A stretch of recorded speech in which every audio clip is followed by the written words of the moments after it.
السلام علیکم پیارے بچوں، میں آپ کی ٹیچر نازیہ احمد بول رہی ہوں۔ آج میں کلاس 3 کو انگلش پڑھانے جا رہی ہوں۔ لیسن نمبر 6 پیج نمبر 51 تو ہم نے کل پڑھا۔ لیسن کا نام ہے where there is a will there is a way, جہاں چاہ ہوتی ہے وہاں راہ ہوتی ہے۔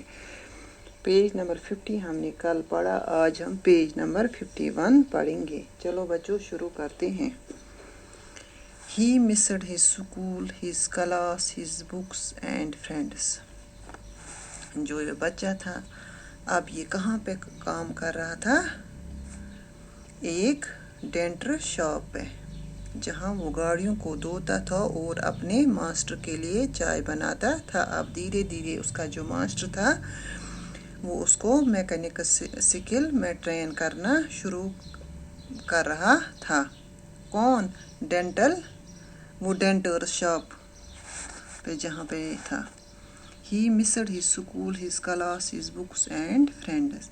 وہ اپنے سکول، اپنے کلاس اور اپنے فرینڈس، اپنے بکس کو مس کر رہا تھا۔ The hands which should have held pen were blackened with grease. جن ہاتھوں میں اس کو پین ہونا تھا اس وقت، وہ ہاتھ گریس سے کالے ہو جاتے تھے۔ Rafi wanted to study from a major salary of ₹500. He saved some bucks and got books. رفی پڑھنا چاہتا تھا۔ اس کو جو 500 روپے سیلری ملتی تھی، تنخواہ ملتی تھی، اس میں سے وہ کچھ پیسے بچاتا تھا اور اپنے لیے بکس خریدتا تھا۔ After working hours, he would straight away go home and study. کئی گھنٹے کام کرنے کے بعد وہ سیدھے گھر جاتا تھا اور پڑھتا تھا۔ Anything that he did not understand, he would note it down and go to the headmaster's home on Sundays. کچھ بھی اگر اس کو جو وہ پڑھتا تھا، اگر اس میں کچھ اس کو سمجھ نہیں آتا تھا، وہ اس کو نوٹ کر کے رکھتا تھا اور he wanted it note and go to the headmaster's home on Sunday. اور سنڈے کے دن ہیڈ ماسٹر کے گھر جاتا تھا۔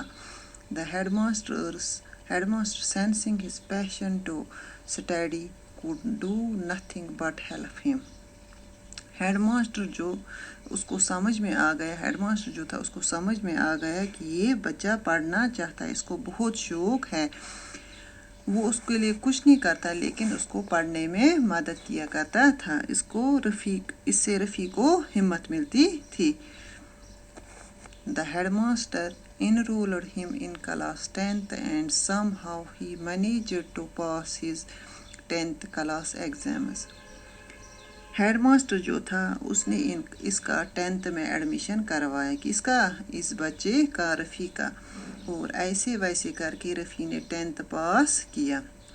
Then he wanted to join the college but he had neither time nor money. اب جب اس نے 10th پاس کیا، اب وہ کالج جانا چاہتا تھا، وہ جوائن کرنا چاہتا تھا کہ میں اب کالج جاتا، لیکن اس کے پاس نہ تو پیسے تھے اور نہ ہی ٹائم تھا۔ The headmaster introduced him to your grandpa, who agreed to keep him in the house.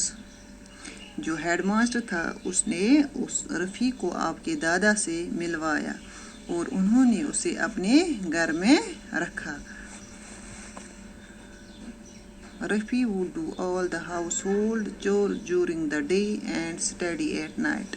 Rafi جو تھا وہ دن میں پورا کام کرتا تھا، پورے دن بھر وہ کام کرتا تھا اور رات کو پڑھتا تھا۔ The grandpa too sensed his passion to study, gave him some relief by teaching him in the evening for an hour. اور آپ کے دادا جی کو بھی یہ پتہ چلا کہ یہ بچہ پڑھنا چاہتے ہیں، اس نے اس کو 1 گھنٹہ راحت دی اور اس کو 1 گھنٹہ پڑھانا شروع کر دیا۔ Rafi got so encouraged that he passed his graduation in the first division. All that he would buy from his salary was books. اب رفیع جو تھا اس کو ہمت مل گئی، that he passed، اور اس نے پاس کی، گریجویشن کی